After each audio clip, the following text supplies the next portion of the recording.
कालियां तांत्रिक। गांव के किनारे पर एक पुरानी हवेली थी जिसे लोग भूतिया हवेली कहते थे। उसके बारे में अनगिनत कहानियां थीं। कहा जाता था कि वहां किसी ने कभी भी रात बिताने की हिम्मत नहीं की।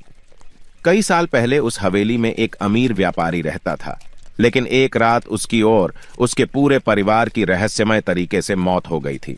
कहा जाता है कि उस व्यापारी के बड़े भाई, जिन्हें लोग कालिया तांत्रिक कहते थे, अभी भी उस हवेली में भटकते हैं।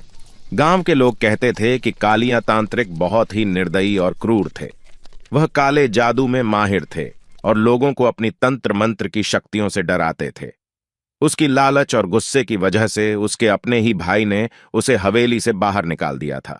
लेकिन एक रात जब उसने हवेली में घुसने की कोशिश की तो एक अजीब हादसा हुआ और उसी रात उसकी मौत हो गई।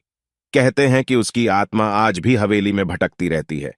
राजेश एक दिन गांव के सरपंच से मिला और अपनी परेशानियों के बारे में बताया। सरपंच ने उन्हें रहने के लिए कुछ जमीन देने का आश्वासन दिया, लेकिन चेतावनी दी कि वे भूतिया हवेली के पास न जाएं। राजेश ने इसे केवल गांव की अंधविश्वासपूर्ण कहानी मान लिया और ज्यादा ध्यान नहीं दिया। कुछ दिन बाद राजेश ने उस हवेली को देखा।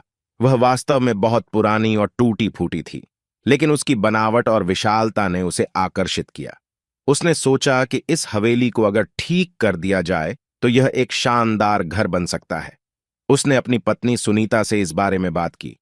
सुनीता ने पहले तो मना किया, लेकिन राजेश के जिद पर वह मान गई। राजेश ने गांव के कुछ मजदूरों को बुलाकर हवेली की सफाई शुरू कर दी।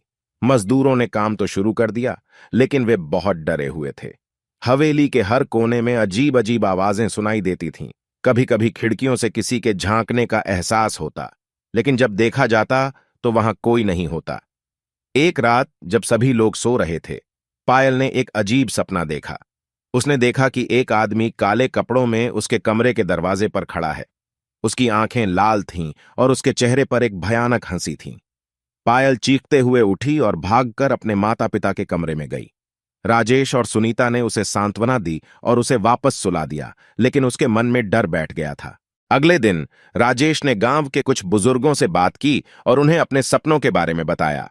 एक बुजुर्ग ने कहा कि वह आदमी संभवतः कालिया तांत्रिक हो सकता है। उन्होंने बताया कि उसकी आत्मा अभी भी इस हवेली में भटक रही है और जो भी इस हवेली में रहता है उसकी जान के लिए खतरा है। राजेश ने इसे अंधविश्वास मानते हुए नजरअंदाज कर दिया और हवेली की मरम्मत जारी रखी। लेकिन हवेली में अजीब घटनाएं होती रहीं। कभी कभी दरवाजे अपने आप खुल जाते, कभी कभी दीवारों पर खून के धब्बे दिखाई देते। सुनीता और बच्चों का डर बढ़ता जा रहा था, लेकिन राजेश ने ठान लिया था कि वह इस हवेली को छोड़कर नहीं जाएगा। एक रात हवेली में बिजली चली गई और सब कुछ अंधेरे में डूब गया। राजेश और उसका परिवार एक साथ बैठा हुआ था। तभी अचानक दरवाजा जोर से धड़धड़ाने लगा। राजेश ने हिम्मत करके दरवाजा खोला तो देखा कि वहां कोई नहीं था। उसने दरवाजा बंद कर दिया और वापस आ गया। थोड़ी देर बाद पायल ने फिर से कालिया तांत्रिक को देखा। इस बार वह आदमी उसके बहुत करीब था। पायल चीख पड़ी और इस बार उसकी चीख सुनकर राजेश और सुनीता भी डर गए। राजेश ने फैसला किया कि वह अब इस हवेली में नहीं रहेगा, लेकिन तब तक बहुत देर हो चुकी थी। अगले दिन गांव के लोग हवेली के पास आए तो देखा कि वहां सन्नाटा पसरा हुआ था।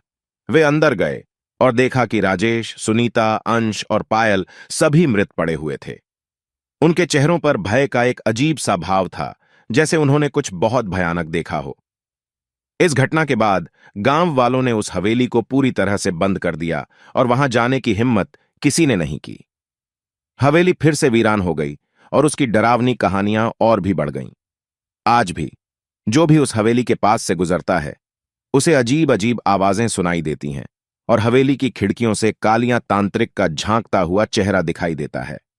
इस तरह भूतिया हवेली का रहस्य आज भी बना हुआ है और जो भी उसकी सच्चाई जानने की कोशिश करता है वह कभी वापस नहीं आता।